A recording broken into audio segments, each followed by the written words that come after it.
ব্রাহ্মণবাড়িয়ার নবীনগর ইব্রাহিমপুরের সাবেক ইউনিয়ন সদস্য আলামিন খন্দকারের সংবাদ সম্মেলনের বিরুদ্ধে পাল্টা সংবাদ সম্মেলন করেছে এলাকাবাসী।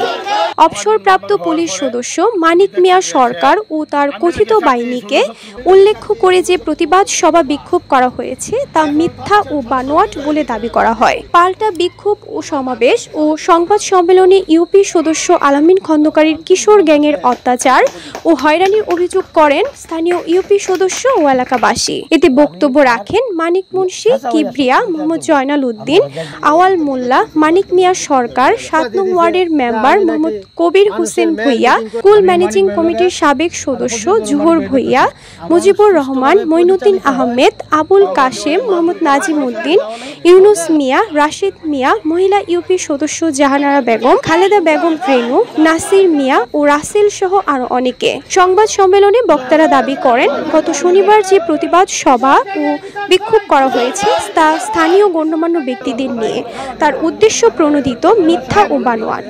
আমি বর্তমান মেম্বার এবং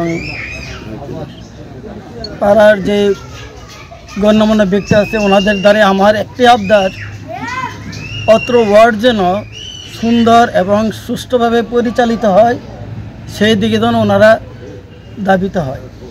আর যেই কিশোর গ্যাং কে বা কাহারা করে বা করায় তার খোঁজ নিয়ে যেন তার একটা প্রতিকার করা হয়, আমি সেই জনগণ হিসেবে সে আশা ব্যক্ত করি। হ্যাঁ, 10-12 মানুষে অসুস্থ হারিয়ে গেছে, তার জন্য মানুষ সব হারিয়ে গেছে। এই তুমি দোয়া করে এখন কেন দৌড়ো তোরা কেটে বাসা বলে, হ্যাঁ এই বাসা বলে এই ডাক্তার 10টা মানুষ চুরিছে, মানুষ চিনতে দেবেন করতে তার জন্য কবিরের কোনো দোষ থাকে পাওয়া যায়, আমি তার চাচা হইয়া সক্ষ বিচার করবো। আপনারা দেখবেন কবির মানিক পুলিশ আমার চাচা, ওনার বিচার হচ্ছে আমি বাঁচি যা চাচার বিচার করবো।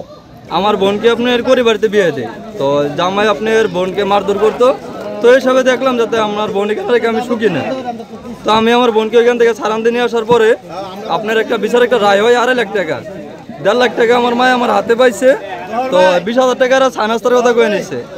আলামিন ব্যাপারের সাথে আর 4-5 জন লোক ছিল, তো তারা মিলিতভাবে আরো 80,000 টাকা নিচ্ছে বাদ থেকে। এখন আমরা বেশি আর বক্তব্য করতে রাজি না, কারণ পরশুদিন যে একটা হারায়া করছে সাংবাদিক সম্মেলন করছি, আমি মুরব্বী মানুষ, কথা বুঝেননি, আমরা এটা করতাম না, তো আমার লজ্জা লাগে।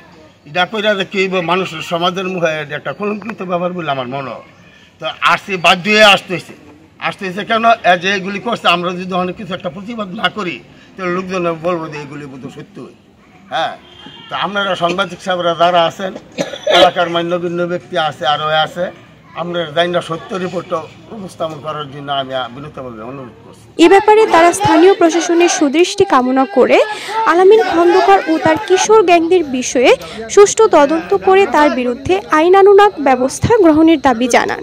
এ ব্যাপারে আলামিন খন্দকারের কাছ থেকে জনতা টিভি জানতে চাইলে তিনি তার বিরুদ্ধে আনা অভিযোগ অস্বীকার করেন। এর বাড়ির মানুষই চোর ছিল, ওর নিজের বোনকে কি করছে সে জানে, আমি বলবো না, আমি আসলে মা বোনদের ইজ্জত নিয়ে খেলতে চাই না। ওর বাড়ির চোরের যদি ঠিকানা কার কার জায়গায় ধরা পড়ছিল, কারা কারা সহযোগী ছিল, এগুলোর তথ্য চাইল আপনারা এখন যারা জীবিত আছে তাদের কাছে জানতে পারবেন। চোরের কোনো বংশ হয় না আমার জানা মতে, চোরের বিচার চোরেই দিতে হয়, চোরের পিতাও দিতে হয় না। আপনারা এই অহেতুক এই অজ্ঞতামূলক কথাকে নিয়ে বিভ্রান্ত হবেন না। নিউজ ডেস্ক, জনতার টিভি।